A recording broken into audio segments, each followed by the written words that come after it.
दोस्तों 3 साल पहले जो सुनील शेट्टी बीजेपी की पीएम मोदी की ट्रोलिंग वाली राजनीति से परेशान थे और गुहार लगा रहे थे कि कृपया अपने चमचों को, अपने समर्थकों को काबू करिए, कुछ करिए पीएम मोदी जी। पीएम मोदी और सीएम योगी से गुहार लगा रहे थे। आज वही सुनील शेट्टी पीएम मोदी के भजन गा रहे हैं। नाविका कुमार के साथ इंटरव्यू में ऐसा किस्सा, ऐसी कहानी सुनाई है कि बीजेपी के पूरे इकोसिस्टम को पीआर का मसाला मिल गया है। बहुत सारे प्रवक्ता सुनील शेट्टी का ये बयान शेयर कर रहे हैं, लेकिन 3 साल पहले सुनील शेट्टी ने क्या बोला था और अब क्या बोल रहे हैं, उसे लेकर एक शेर मैं आपको सुनाता हूं कि जब बात अपने पर आती है, जब बात अपने धंधे पर आती है, तो डायपर पहनकर कुछ कुछ बोलने की हिम्मत जुटा लेते हैं हमारे कलाकार। लेकिन अपना काम निकलने के बाद जब बात जनता के मुद्दों की आती है, तो काला चश्मा पहनकर सत्ता भक्ति के किस्से कहानियां सुना लेते हैं हमारे कलाकार। और यही काम सुनील शेट्टी ने किया है। काला चश्मा पहनकर क्या बोला पीएम मोदी भक्ति में, उससे पहले 3 साल पहले क्या बोला था वो आपको दिखाते हैं कि वर्तमान दौर में जो पीएम मोदी और बीजेपी की राजनीति देश के कलाकारों के साथ कर रही है, उद्योगपतियों के साथ कर रही है और इसके अलावा विपक्षी नेताओं के साथ कर रही है, उसकी एक झलक आप देखिए। सुनील शेट्टी ने सीएम योगी आदित्यनाथ के साथ एक मीटिंग में क्या बोला था साल 2023 में, जहां काफी तारीफ हुई थी, किसी ने तो बोलने की हिम्मत दिखाई। दैनिक भास्कर की खबर आप देख सकते हैं, योगी आदित्यनाथ के सामने छलका सुनील शेट्टी का दर्द, बोले बॉलीवुड में 99% लोग ड्रग्स नहीं लेते हैं, बाइकआउट ट्रेंड अब रुकना चाहिए। तो जो बात बात पर बाइकआउट किया जा रहा था तमाम कलाकारों का, फिल्मों का, उसे लेकर सुनील शेट्टी ने मीटिंग में कहा था कि आज के समय में बॉलीवुड पर बाइकआउट टैग लग गया है, जिसे हटाना बहुत जरूरी है।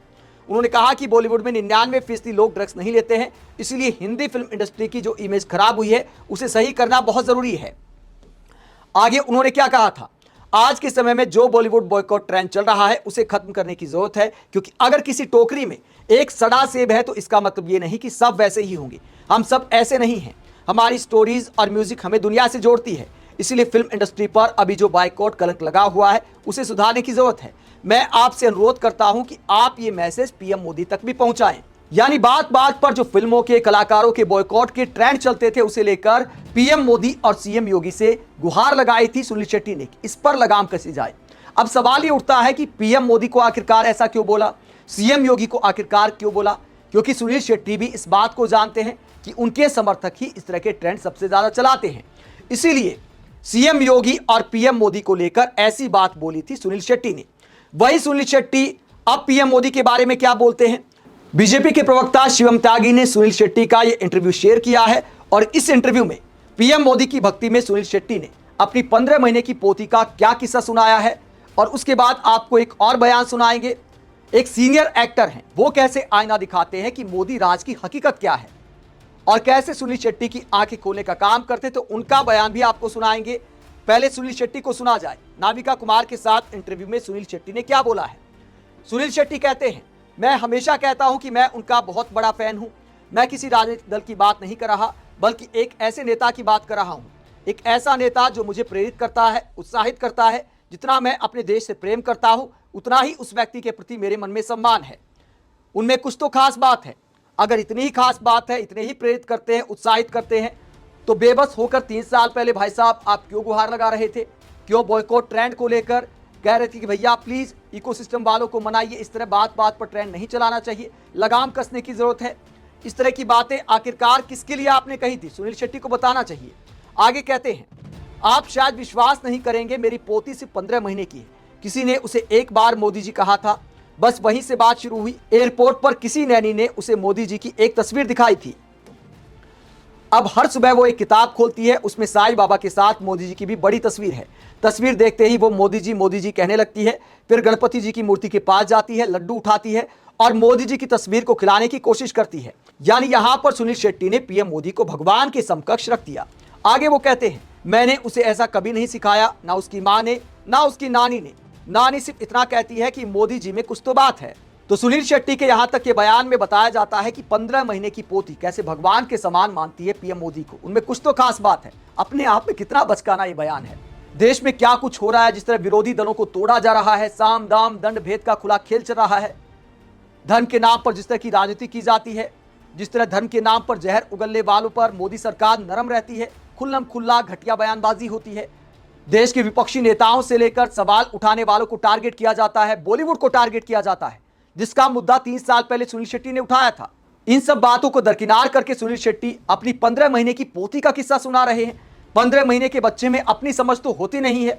क्या बच्ची ने कोई आकलन कर दिया? क्या बच्ची पीएम मोदी की विचारधारा से प्रभावित हुई है? 15 महीने की बच्ची को अगर किसी ने पीएम मोदी की फोटो दिखाई तो पीएम मोदी की सफेद दाढ़ी है, एकदम महात्मा टाइप का लुक है, जैसा कि डोनाल्ड ट्रंप का वो बयान आया था, एकदम एंजल टाइप दिखते हैं, लेकिन है नहीं। तो ट्रंप ने भी इन शब्दों का इस्तेमाल किया था और भारत की राजनीति में भी यही हकीकत दिखाई देती है कि पीएम मोदी लुक में तो एकदम संत महात्मा दिखते हैं। अगर 15 महीने की बच्ची को पीएम मोदी की संत महात्मा टाइप की फोटो दिखाई जाएगी तो जाहिर सी बात है बच्चे प्रभावित होते हैं। लेकिन सुनील शेट्टी, आप तो दादाजी बन गए हैं, तो आपको कम से कम यह भी देखना चाहिए कि देश में क्या चल रहा है, युवाओं के साथ क्या हो रहा है, देश के अल्पसंख्यक समुदाय के साथ क्या हो रहा है। तो क्या उस सब को लेकर आप आंखें मूंद सकते हैं कि देश में लोकतंत्र के साथ कैसे खुला खिलवाड़ किया जा रहा है, कैसे विपक्षी पार्टियों को तोड़ा जा रहा है? क्या आपको यह सब दिखाई नहीं देता? आप 15 महीने की पोती का किस्सा सुनाते हुए पीएम मोदी के मैजिक की बात करते हैं। क्या आपको देश के लोकतंत्र की परवाह नहीं है कि मोदी जी के राज में, मोदी जी की मंजूरी से बीजेपी क्या कुछ कर रही है बाकी दलों के साथ? अगर कोई नेता विपक्ष में होता है तो भ्रष्टाचारी होता है, बीजेपी के साथ आ जाता है तो दूध का धुला हो जाता है। क्या यह खुला खेल नहीं चल रहा है?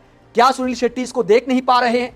उसके बाद क्या कहते हैं? उसके बाद वही विदेश में डंका बजने वाली बात, क्या लॉजिक देते हैं? कहते हैं, मैं हमेशा ये कहता हूं कि आज आप अमेरिका जाइए, लंदन जाइए या यूरोप के किसी भी देश में जाइए, वहां रहने वाले भारतीयों में आपको फर्क साफ दिखाई देगा।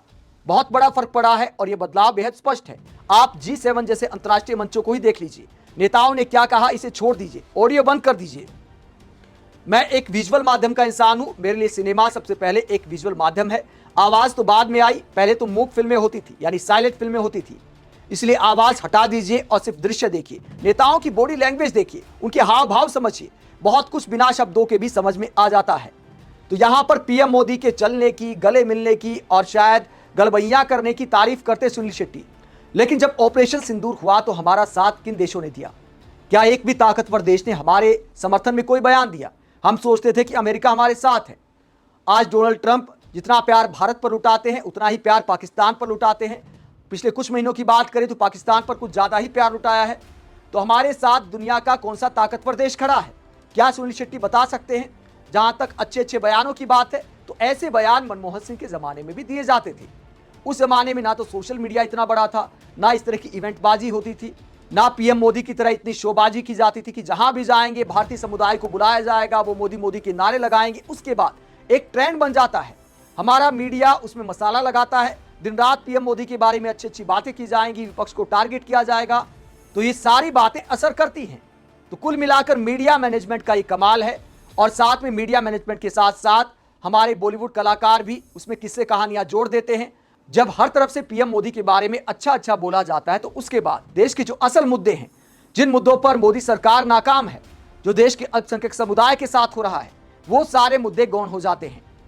एक तरफ सुनील शेट्टी कहते हैं कि पीएम मोदी ने देश को उठाया है, तो एक सीनियर एक्टर कहते हैं कि मोदी सरकार में गिरने के कीर्तिमान बन रहे हैं। सीनियर एक्टर राजेंद्र गुप्ता कविता सुनाते मोदी राज को लेकर, और क्या कहते हैं जरा सुनिए। नमस्कार। खूबनाथ पांडे जी की कविता गिरो। गिरो गिरो के अभी और गिरने की संभावनाएं भरपूर हैं। इतना गिरो कि गुरुत्वाकर्षण बल भी शर्म के मारे गिर पड़े। गिरो गिरो के अभी तो गिरने की शुरुआत है। गिरने के अपने सामर्थ्य पर भरोसा गिरने मत दो। सारा विश्व तुम्हारा गिरना देख रहा है और खुद न गिर पाने पर अफसोस कर रहा है। गिरो गिरो पर अकेले मत गिरो, रुपए के साथ गिरो, चरित्र के साथ गिरो, गर्व के साथ गिरो। एक तुम ही हो जिसमें गिरने का इतना साहस है। उस साहस के साथ गिरो, बेशर्मी के साथ गिरो, बेदर्दी के साथ गिरो कि दुनिया तुमसे गिरना सीख रही है। किसी एक ही मामले में सही तुम्हें विश्व गुरु होने से कोई नहीं रोक सकता।